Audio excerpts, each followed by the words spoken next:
Hey, my name is Nick Layton, and for the next few minutes, you are exactly where you want to be. This is originally recorded July 28th, 2020 for Facebook Live, uncut and uncensored. Let's talk about COVID-19 for a moment, because I know you have not heard enough about it. No, there's been plenty written and said about COVID, and I know you've researched it like crazy, but I want to take a slightly different view, an optimistic view for entrepreneurs and business owners. I want to cover 5 areas that you should be looking at. COVID-19 has brought entrepreneurs more opportunity in 2020 than has existed in the past 100 years. When such disruptions to business and the economy hits, the true entrepreneur sees opportunity in a multiple of ways. 5 ways you should be looking at them. Number 1 is the financial. There is government aid. PPP, EIDL, we have a number of resources on our website that you can download for completely free. If we see a continuation of business disruption, then I expect we'll see even more business-focused stimulus. And as we see that, we'll bring them to you. But you remember, you need to act fast. If you did receive PPP, then look into your reimbursements now. You obviously want to get the maximum forgiveness. That should not be hard. And now is about the time to consider that. If you received EIDL, then look at what you're doing with those finances. There are, of course, limitations on what you should be doing with this loan, but by taking consideration of the way that you're holding your finances and banking, that may allow you for greater flexibility. If you are if you are now borrowing money, it may be time to reevaluate your loan structure. The EIDL has no payments or interest for 12 months.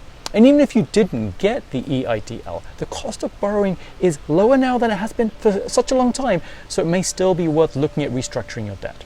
Oh, and while you're at it, don't forget your personal debt as well. What's your mortgage rate at? Can you get a better rate? Profitability comes in multiple of flavors. It may just be that during COVID, you have less expenses such as payroll and office expenses.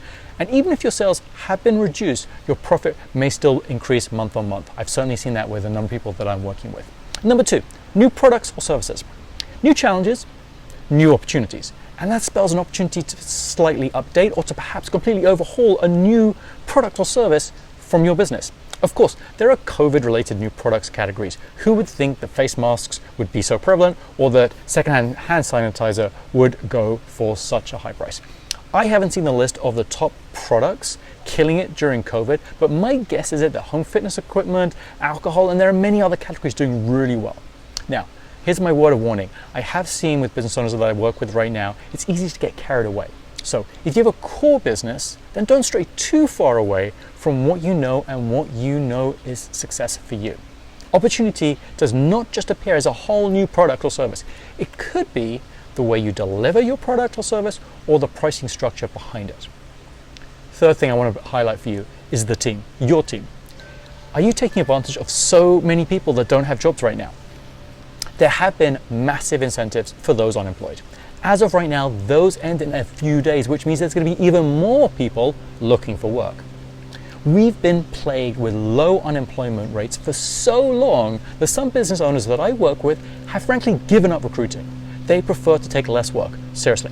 But the tide has just turned, especially if you're interested in taking on team members who have experience working in retail. I have one person that I'm working with right now who owns a fantastic business. He recruited a new general manager. It took him 4 days, and his new general manager is way better than the last one he had. Okay, improved efficiencies and processes. This is number 4.